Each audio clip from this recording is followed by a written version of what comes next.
Halo para sekte yang tersesat, melanjutkan kembali kisah seorang Yijai yang harus mengalami kejadian hidup mati dan hidup mati di tubuh orang lain.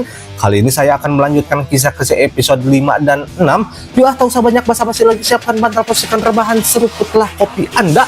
And no is no bar, dan inilah Deadcat.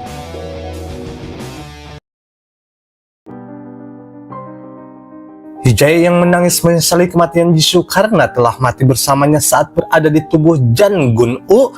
Yijai langsung berlari ke arah Dead mengambil pistol dan menembak Dead agar dia merasakan apa yang telah ia rasakan.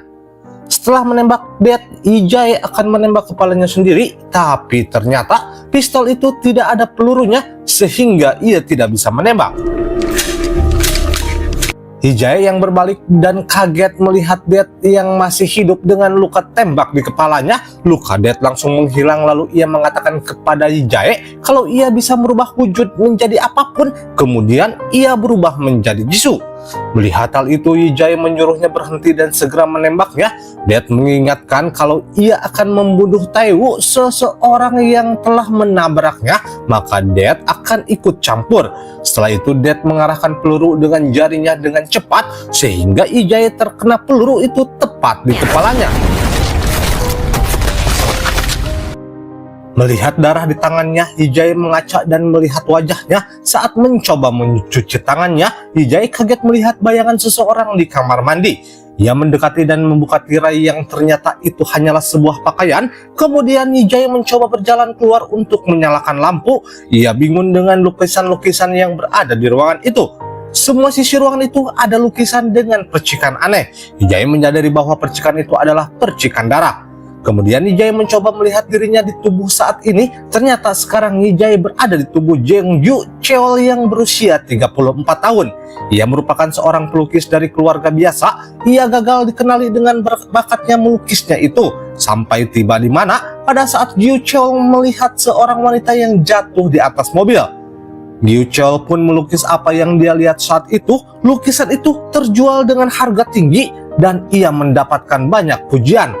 Berawal saat itulah, Yu Cheol melukis dengan darah dan mulai melakukan pembunuhan. Ingatannya berpindah ke seseorang yang sedang melakukan siaran langsung dan akan menghajar Yu Gil-hak yang merupakan seorang pembunuh juga. Pada saat sedang menghajar, tiba-tiba saja Yu Cheol muncul. Ia menolong Gil-hak dan pergi bersamanya dengan menggunakan mobil. Saat dia di dalam mobil, Yu Cheol berbicara aneh. Hal ini membuat Gil-hak merasa takut dan meminta agar segera diturunkan. Tiba-tiba saja Gil-hak mulai merasa tidak sadarkan diri di dalam mobil.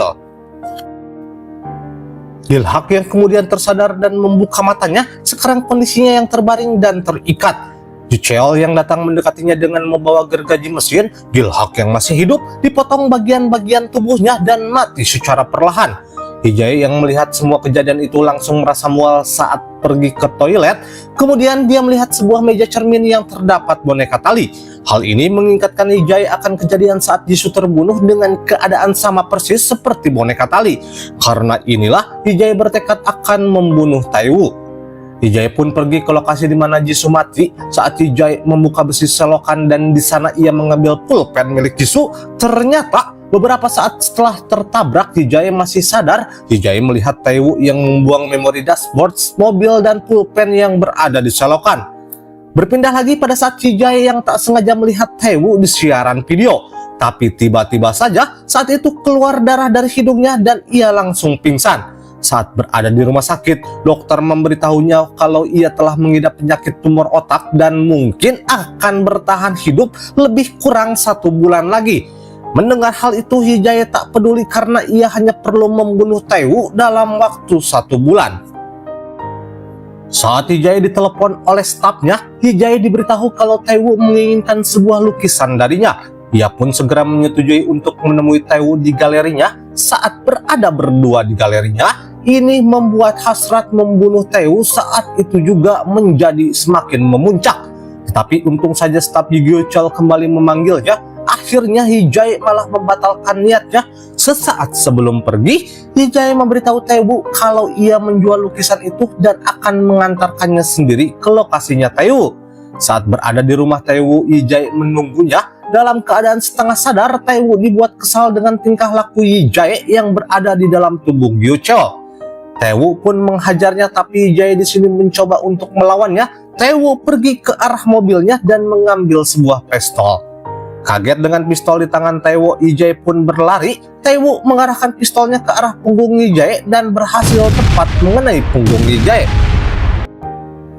Mencoba mendekati tubuh Gyo Cheol, Taewook dibuat kaget karena Gyo Cheol yang kembali bangun. Ternyata Yi Jae sebelumnya memiliki perasaan kalau Taewook akan membawa pistol, sehingga sebelumnya ia telah mempersiapkan sebuah pelindung di tubuhnya.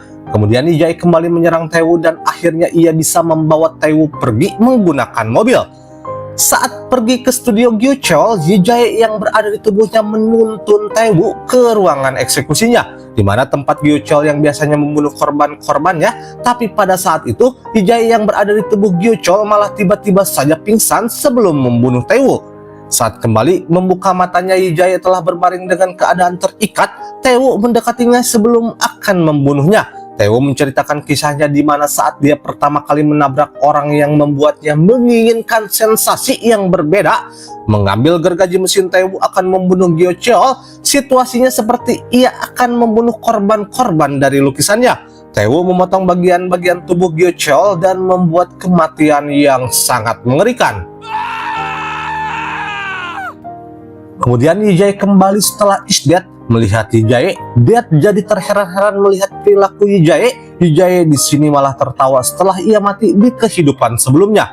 Dead pun berkata apakah ia memang sengaja membiarkan dirinya mati. Ternyata di sisi lain, Taewook sedang mencuci tangannya setelah membunuh Gyo Cheol. Tapi di ruangan lain, terdapat sebuah CCTV yang merekam di ruangan studio Gyo Cheol. Pada saat setelah memotong tangan dan kaki Gyo Cheol, Taewook masih sempat mengobrol dengannya. Gyo Cheol memberitahunya tentang ingatan Yi Jae tentang adiknya Park Jin Tae yang telah dibunuh oleh kakaknya sendiri. Kaget dengan yang dikatakan Gyo Cheol, Taewook tertawa dengan diikuti dengan Gyo Cheol. Setelah mengatakan itu, Gyo Cheol pun is dead. Bangun dari kematiannya, Yi Jae meminta Dead agar segera menembaknya. Tentunya ia ingin cepat-cepat hidup kembali untuk membalas Taewook. Dead mengangkat pistolnya lalu menembaknya ke kepala Yi Jae. Tiba-tiba sekarang keadaan berubah pada saat tubuh Yi Jae sedang mengejar seseorang. Yi Jae bingung dengan kondisinya dan belum menyesuaikan diri. Ternyata orang yang dikejarnya merupakan penjahat. Saat berhenti berlari, penjahat itu berbalik dan mengatakan agar sang polisi berhenti mengejarnya. Saat itulah Yi Jae menyadari kalau ia berada di tubuh seorang polisi. Tapi secara tiba-tiba, penjahat itu menodongkan pisau dan mulai mengejarnya. Yi Jae yang takut pun berlari, kemudian seseorang datang menyerang penjahat itu dan membantunya. Pria ini adalah Woo Jin Hoon, teman dari An Jing Heong, polisi yang tubuhnya berada di Yi Jae sekarang. Saat memasukkan penjahat ke dalam mobil, Ji Hoon berbicara kepada Ji Heong dengan nada kesal untuk kedepannya tidak mempermalukan diri sendiri lagi. Yi Jae tak mengerti apa yang dibicarakan Ji Hoon, ia pun melihat di kehidupan Ji Heong. Ji Heong yang saat ini berusia 42 tahun kehilangan ayahnya juga yang merupakan seorang polisi. Jadi pada saat ia lulus tes masuk ke kepolisian, ibunya tidak senang dan khawatir karena takut ia akan kehilangan putranya seperti ia kehilangan suaminya. Ji Heong yang tidak ingin ibunya khawatir akan tetapi Ji Heong malah membuat kinerjanya berkurang sehingga ia diremehkan oleh rekan kerjanya. Tak lama kemudian ibunya meninggal. Sekarang yang tersisa dari Ji Heong hanyalah penghinaan dari rekan kerjanya. Tapi ia menyadari kalau ini semua sudah terlambat dan meyakini kalau seperti itulah sifatnya. Setelah melihat kisah Ji Heong, Yi Jae mendengar kerumunan orang memandangi dengan seksama. Ternyata ada orang yang sedang berkelahi. Ternyata orang itu adalah Kim Ji Yong, teman Yi Jae saat ia berada dalam tubuh Cho Tae Sang, karena dialah yang telah membunuhnya. Yi Jae yang berada di dalam tubuh seorang polisi lantas menghampirinya. Ia menyuruhnya berhenti menyerang dan juga ia memberitahunya tentang Cho Tae Sang. Seakan mendengar omong kosong, Ji Yong yang memegang pisau langsung saja menyerangnya. Ji Hyong menghindar lalu menyerang balik Ji Yong sampai ia tak bisa berbuat apa-apa. Saat melakukan aksinya, banyak orang yang menyaksikan kejadian itu dan membuat Ji Hyong tidak dilihat banyak orang. Bahkan rekannya sendiri saja tidak percaya kalau ia telah melakukan itu. Bukannya kembali ke kantor polisi, Ji Hyung mengajak Ji Hoon pergi ke rumah tersangka pembunuhan berantai. Ternyata tempat itu adalah studionya Gyo Cheol. Membuka studio Gyo Cheol, Ji Hoon mengingatkan Ji Hyung kalau ia akan bermasalah karena tidak membawa surat perintah. Ji Hyung pun memberitahunya kalau tidak ada pemilik rumah itu. Ia membuka salah satu ruangan, ternyata di sana terdapat banyak layar yang menayangkan CCTV di rumah itu. Sebelum itu, Ji Hyung mengambil pulpen milik Jisoo dan memori dashboard mobil yang menabraknya. Setelah itu, ia menyalin file CCTV di mana saat Tae-woo membunuh Gyo Cheol. Tim forensik datang menyelidiki seluruh ruangan yang terdapat banyak lukisan. Ji Hyung juga menyuruhnya mengecek lukisan-lukisan itu dan ternyata dipenuhi oleh banyak bercak darah. Ji Hyung kemudian keluar dari rumah itu. Berpindah scene di kantor, Tae-woo melihat karyawannya dan mengajaknya untuk makan malam bersama. Karyawannya itu tentu saja setuju dengan rencana Tae-woo tanpa mengetahui apa yang akan dia lakukan.